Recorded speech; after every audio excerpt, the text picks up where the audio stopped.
Today, we are exploring one of Boston's most famous and charming neighborhoods, the North End.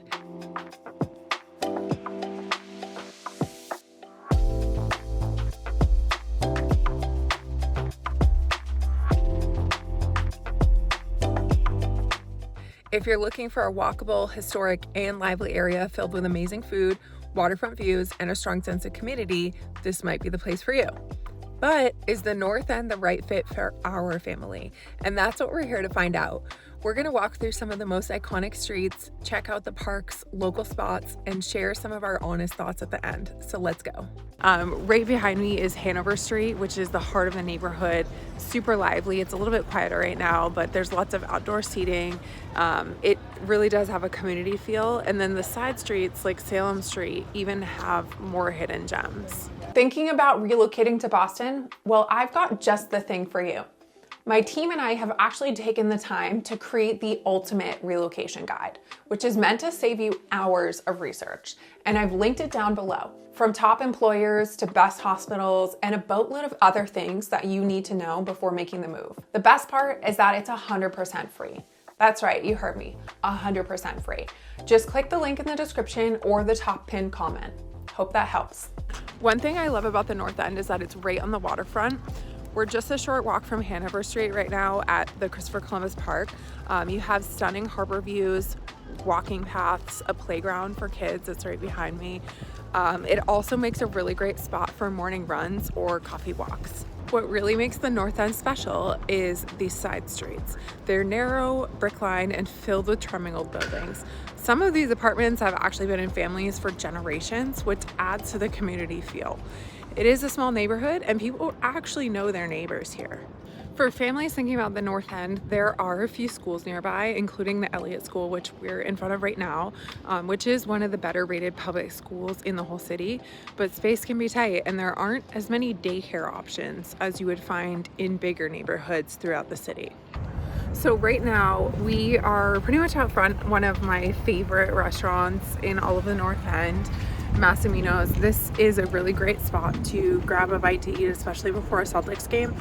Originally the plan was not to explore the North End today, but there is a Celtics versus Knicks game going on.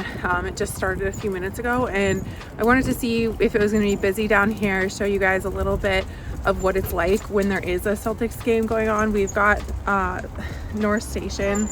The TD Garden is just behind the buildings behind me, so we're really close, and this is a pretty happening spot when there is a game going on, but it's actually relatively tame right now. So yeah, I just wanted to check out if it was going to be busy or not.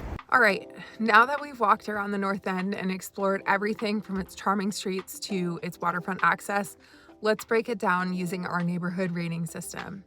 By the way, you might hear my daughter in the back seat. So this is how we compare different areas based on key factors like walkability, community, family friendliness, and more.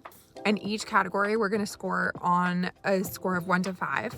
So let's see where the North End stands. The North End is definitely a walkable neighborhood, but there are some challenges.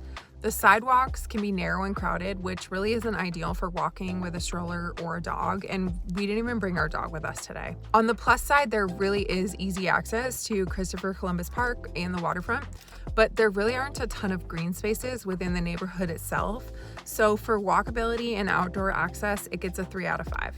Community feel. This is one of the strongest aspects of the North End. The neighborhood has a very tight-knit local feel, which is one of the few areas in Boston where people really do know their neighbors. There's always events, festivals, especially in the summer, and local gatherings, which adds to the charm. The only slight downside is that because it's so popular with tourists, it doesn't always feel as neighborly as some quieter areas, but overall we're giving it a 4 out of 5 for community. Now, there are some great parks and playgrounds nearby, and the waterfront access is a big plus, especially for us and I'm sure other families. However, the North End isn't the most kid-friendly neighborhood in terms of space. Most homes and apartments are on the smaller side, and there aren't a ton of dedicated family programs. That being said, if you want to raise a kid in the city and want that city feel, this neighborhood does offer a great atmosphere, so we're rating it a 3 out of 5 for family friendliness. While you'll never go hungry living here with endless coffee shops, bakeries, and restaurants, The daily essentials can be a little more challenging. There is no large grocery store within the North End itself, and things like daycare and medical facilities are limited. And let's talk about parking. It's one of the biggest downsides of this neighborhood. If you have a car, you're probably gonna have a tough time finding a spot, or you'll need to rent a garage. So for convenience and amenities, the North End gets a 2 out of 5. For families considering schools, the Elliott School is a solid public option, but beyond that, choices are limited. If you're looking for private schools or for early childhood education, you'll likely need to go outside the neighborhood, and that's a big factor for young families trying to plan ahead. So we're giving it a 2 out of 5 for schools and education. When it comes to accessibility and commute, this is really where the North End shines. If you work downtown, you're just a short walk to North Station, and public transit access is fantastic. There's the Green Line and Orange Line nearby, plus the commuter rail and ferry options. It's also one of the easiest places in the city to walk to work, restaurants, and even the seaport. So for accessibility, the North End gets a perfect 5 out of 5. Now, let's talk about real estate, my favorite. The North End is expensive, and finding a home under $1.5 million can be a challenge unless you're willing to live in a shoebox. Most properties are smaller condos, and single-family homes are extremely rare. However, from an investment standpoint, this is a high-demand neighborhood with strong long-term value. If you buy here, chances are your property will appreciate over time. So for our family needs personally, it's a little bit more challenging, but looking at the real estate market as a whole, I'm gonna give it a 4 out of 5 for housing and value. So after adding up all the scores, the North End gets a final rating of 3.3 out of 5. It's an amazing place if you want a vibrant, walkable neighborhood with great food, a tight-knit community, and unbeatable city access. But there are trade-offs, especially when it comes to space, parking, and family-friendly amenities. But now we want to hear from you. Do you think the North End deserves this score, and would you live here?